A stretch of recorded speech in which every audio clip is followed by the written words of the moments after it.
എന്ത് പറഞ്ഞാലോ നമ്മൾ ദൈവത്തെ സ്നേഹിക്കണമെന്ന് പറഞ്ഞാലോ നമ്മുടെ മുൻപിൽ ഒരു പണത്തിന്റെ ഒരു നെസസിറ്റി വരുമ്പോൾ നമ്മൾ അറിയാതെ അതിന്റെ പുറകെ നോക്കുന്നത് ഇത് യഥാർത്ഥ സത്യം തന്നെയാണ്. പക്ഷെ ദൈവം നോക്കുന്നത് ആ നെസസിറ്റി സമയത്ത് അല്ലെങ്കിൽ ആ ആവശ്യ സമയത്ത് അവൻ എങ്ങനെ എന്നെ അന്വേഷിക്കുന്നത്, അതാണ് ദൈവം നോക്കുന്നത്.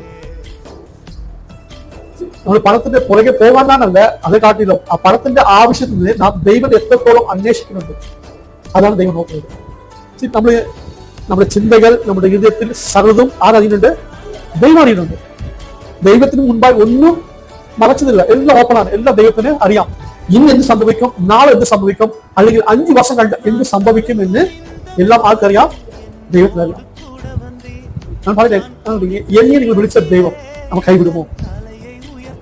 നിങ്ങൾ പണത്തിന്റെ ആവശ്യം നിങ്ങളുടെ മുന്നിൽ വരുമ്പോൾ നിങ്ങൾ ഒന്ന് ജസ്റ്റ് തിരിഞ്ഞു നോക്കണം പറഞ്ഞാൽ കർത്താവ് എന്നെ എപ്പോൾ വിളിച്ച് അന്ന് തൊട്ട് ഇന്ന് വരെ കർത്താവ് എന്നെ നടത്തി. ഇത് നാം